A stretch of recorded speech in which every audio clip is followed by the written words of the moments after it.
Ja, ist gut. Es tut mir leid, aber ich werde auf Englisch sprechen, weil mein Deutsch gerade schlecht ist. But I'm very happy to be here. And I'm going to assume the room emptied not because I'm an American, but because nobody's interested in making money. So I'm not really sure what the reason is, but I'm very grateful for your attendance. Thank you. So my name is Swartz. I'm the founder of a recently first-round funded venture-backed company called Furious Corp. We're building an inventory management platform for broadcasters that unifies the entire ad ecosystem.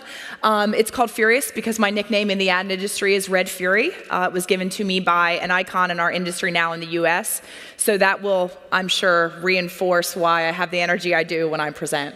So let's just start. I believe the title of the session was Web TV, right? The insights and trends around advertising. I think, what was requested is that I bring some insights from the US in that quite often when it comes to specifically content, it comes to advertising or economics or business models and technology, we typically are a little bit ahead, more just because of the scale of the market than anything else. So we can sort of see how that actually applies within the European and specifically the German market. I thought it was really important, given that language is sometimes a barrier, to make sure we are all speaking the same language. Because I think that is actually one of the biggest problems we have right now in our industry, is everyone is using the same words like programmatic, and they all mean different things. And we'll get into what that is in a minute. But I just wanted to start and level set what Web TV is. In my world, to contextualize it, it's really about premium video content and delivering it anywhere. It's just video, right? But it's produced by programmers or folks that typically derive the majority of their revenue from traditional distribution channels. That's what I'm calling Web TV, right? And just to sort of give you some context there, in the US, the distribution of television content through broadcaster-owned experiences on mobile or PC or on tablets was up 246% year over year in the first quarter of this year. If you look at companies like Sky, which I'll bring in some of their stats, they're seeing some of the same numbers. Right now, Sky B in the UK, 1/3 of their views actually occurs on their TV Everywhere experiences. And right now, Netflix, as what I'm calling sort of a web TV provider as well, they have over 50 million global subscribers. That is bigger than the largest cable network in the US, which is about 32 million subscribers right now. So that's pretty big. And by the way, Xbox One has more, or Xbox and Xbox One, Microsoft's platform, has more subscribers as well globally. They have about 85 million globally. It's expected that by the end of the year, Netflix is going to have about 700,000 subs in Germany. So what's TV? It's video. Just video. One more time, it's just video. That's all TV is. So the conversation, which I hope eventually will be a conversation at the end, but I'm going to talk to the audience today, to you individuals, as if you are television broadcasters. As your bread has been buttered off the backs of the, 18 euro that every German household or TV owner in the country pays right now? Yeah? Okay, so I did my homework, see? And I want to buy an apartment in Berlin, so I should know these things. That being said, it's a different day, right? Television today is video, and that's it. For media buyers, for advertisers, for brands, and most important, for audiences, that's all that matters, is getting it where they want. So let's just take a look at where we are from Europe. All I had was aggregate European data, but this gives you a sense of sort of where audiences are migrating, right? The green line right now is cable services, and this is, again, pan-Europe, right? We look at satellite services that have a trajectory of growth, cable's decreasing, pay TV households are decreasing, so folks are willing to pay more than just that 18 euro a month to get more channels, get more content, right? But if you look at where the incredible trajectory is, it's in internet protocol or IP-based delivery, right? It's internet delivered content. It's streaming content. Doesn't matter from where it's coming, whether it's through a secondary box, it's on your mobile or it's your tablet, but that is the growth trajectory, right? But TV's still growing. Let's not lose sight of that. TV's still important. But I'm thinking maybe I'm having a little bit of deja vu, time and time again in television. I really believe that television is in the midst of an industrial revolution. My first life was manufacturing finance. And the company that I'm building right now is fundamentally, the idea and the genesis of it derives from my experience in supply chain management, right? So, everybody know what that logo is? It's Napster, right? That chart, the pink is album sales. Physical albums. The blue is broadband penetration. Almost an exact inverse corollary, right? Feels a little bit familiar. What's happening now? Well, what was happening in the music industry, and this is very American sort of centric. In 1999, Lawrence Lessig, a very famous intellectual and an attorney out of Harvard at the time, defended Napster and the two Seans that founded the company against the Record Industry Association of America, which as a large conglomerate decided to fight technology instead of embrace it and get ahead of it, right? And the best quote I hear of the music industry that I've heard in the last 10 years is that the record industry is dead, but music is more alive and thriving than ever. That's what the internet has done. I would suggest that that is a bellwether, and you should look to that and reflect upon it when you look at the future of television, right? Because it really feels very familiar. People share video content to socialize.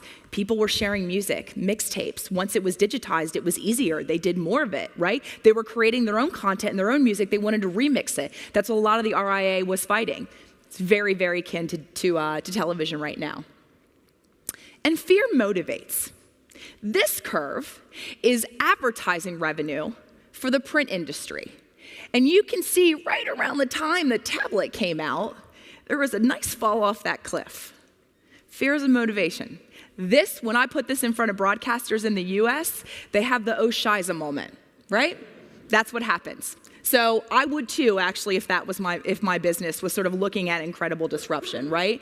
And I think that's important. So I think there's another sort of level set that I need to express is that my expectation is that as content moves to IP-delivered platforms, that advertising will become an ever-increasingly more important part of your top-line business model. And the business challenge that exists for broadcasters is that, unfortunately, the cost of sales and the cost of service of digital advertising is anywhere between a 10 to 20x multiple of traditional infrastructure, right? Serving an ad on TV, you got that. It's a certain cost. We don't really know what it is, but there's a cost. But the cost of serving digital, specifically as that ecosystem gets more complex, is much greater. And that's sort of one of the things that is also incredibly motivational here, because profit probably looks the same curve, right? But fear, what I'm saying and what I'm here to sort of tell you today, is fear should equal hunger. Again, you're television broadcasters, right? You're the legacy television industry. So what I would suggest to you is you better get scrappy. Roll up your sleeves, get ready to go into the ring, and get hungry, because everyone else that is nipping at your heels, and mostly my fellow Americans that are coming into your marketplace, because by the way, Walmart's on its way, they're gonna launch Vudu. And I wouldn't underestimate the power of Walmart, because over 50% of gross receipts for all Hollywood studios comes from Walmart's DVD sales. They have a heck of a lot of power in driving a streaming content agenda, and they're coming next, right? So we had Love Film first, Netflix, and now we're gonna have Vudu.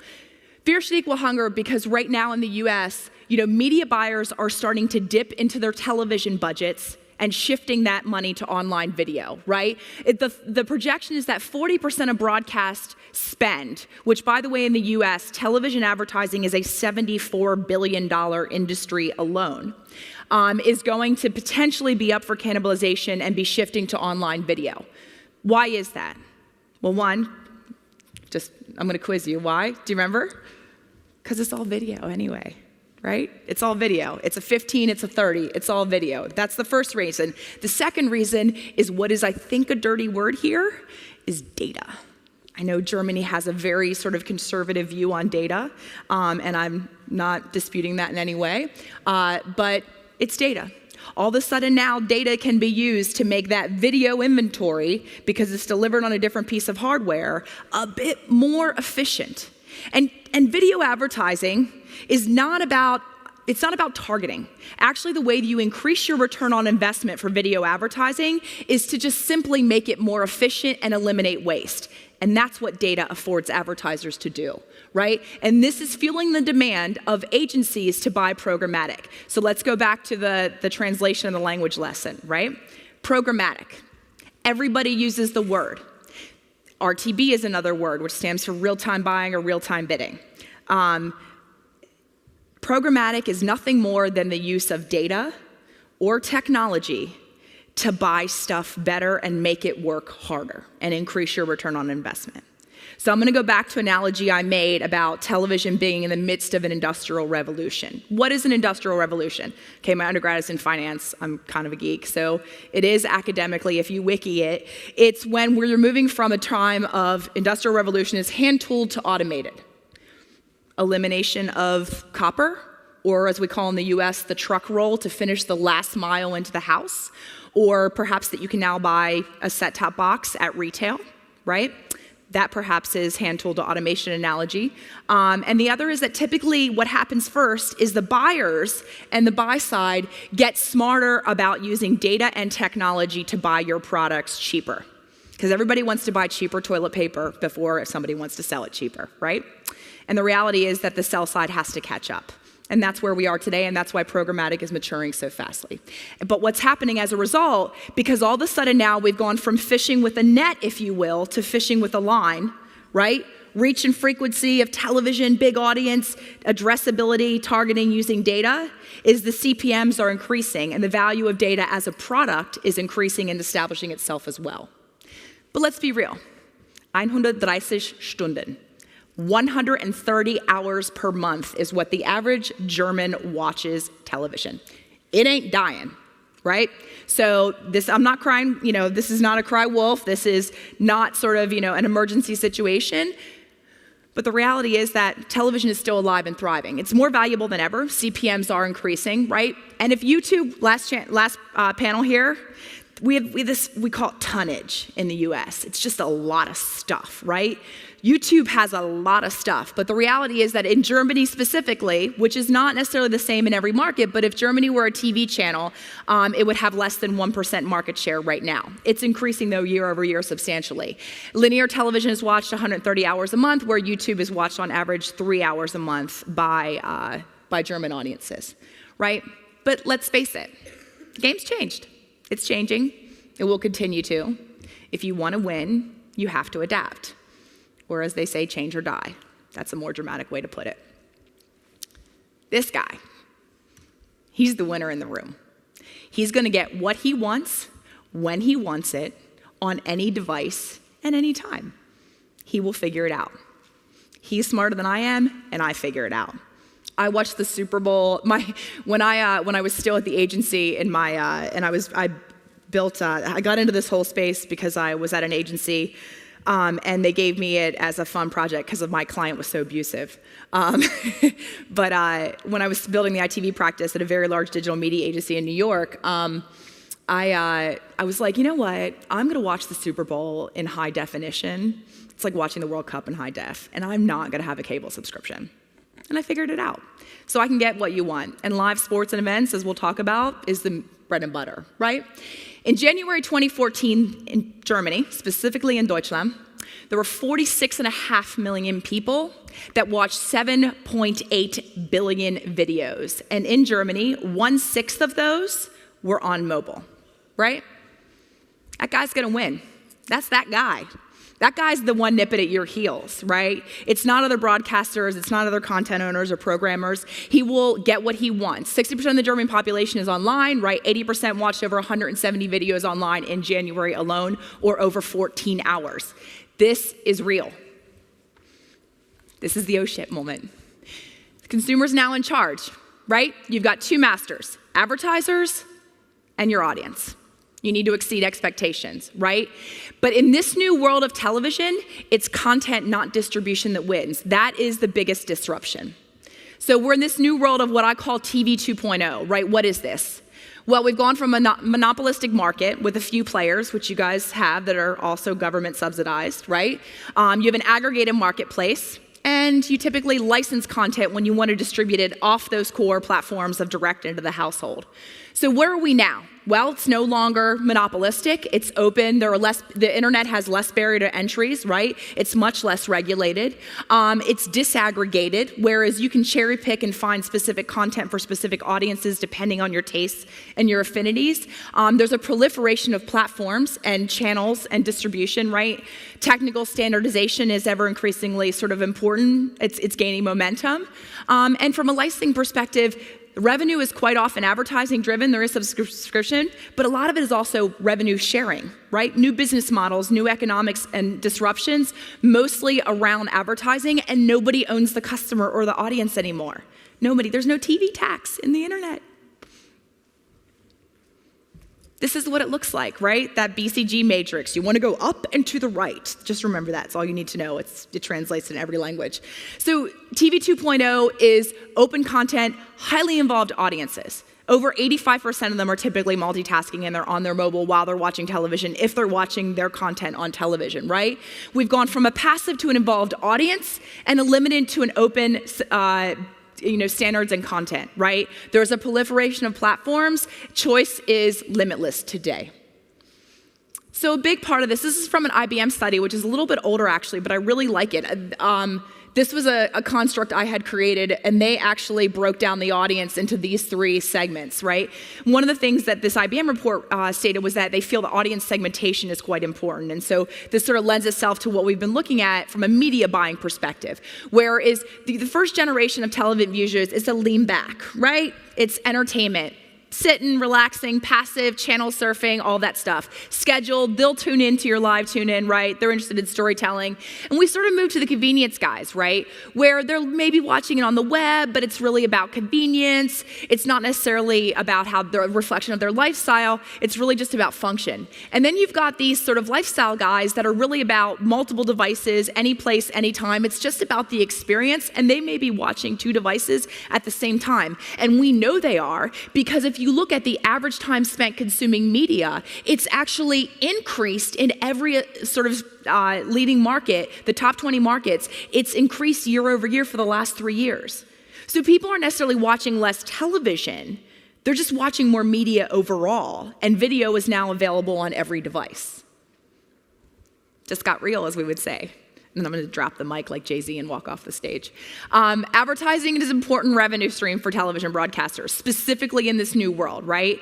And there's no tax on your application being distributed on a mobile device if you want to authenticate your content or deliver it there, right? But the rules of advertising are going to be more and more driven by the buyers. And I know you have the sales house model. I know it's worked and it's served you well. But somebody's going to blow it up. Because at the end of the day, P&G's global budget and Unilever's global budget, and even BMW and Audi and guys that are spend a lot of money in advertising, they're looking at ROI. And if the current existing standards of doing business don't work for them, they will blow them up. That is why more and more brands are adopting automated, programmatic ways to buy media, and agencies are. So it's more work, huh? Yep, but it's fun, right? The good news is that no one's ever going to get fired for buying a TV spot. That's the safe place. It is the entirety of a screen for 30 seconds, and it has the greatest reach of any other medium. So lead with that. It's just you got to follow with something else today. You have to sell video. It's not just television anymore.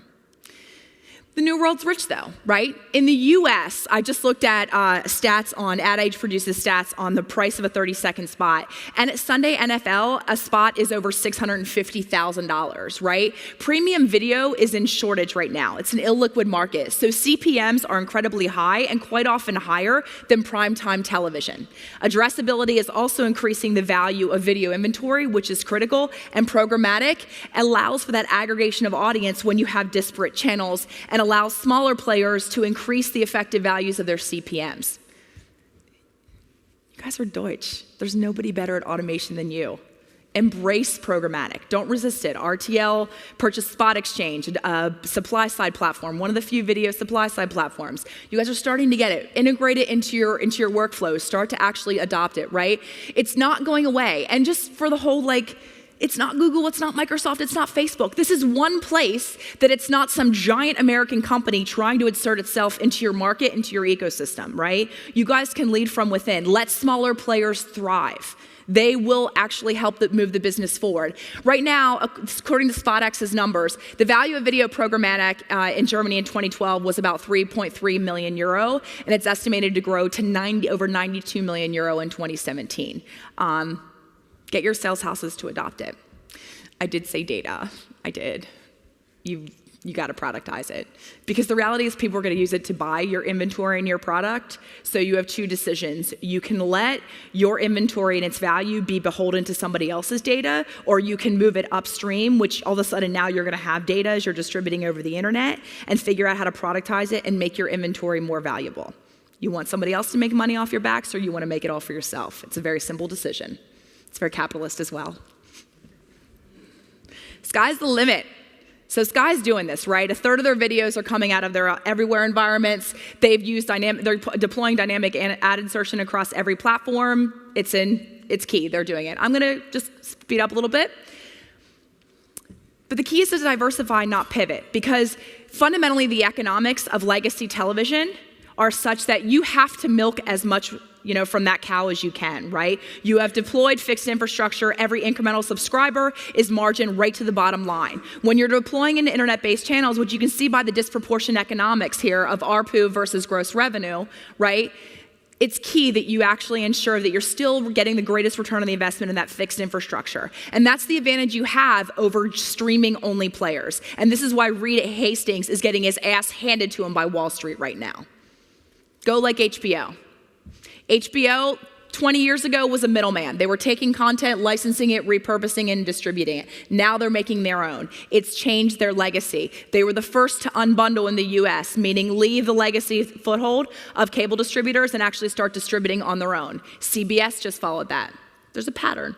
Netflix, Amazon, they're all investing in original content. Businesses will do better in the end if they focus on their consumers. In this case, this is your audience, rather than on selling products. I just think and Levitt is a German economist. I think that's very sound and profound for this. So, my 10. We're American, you had to get it, right?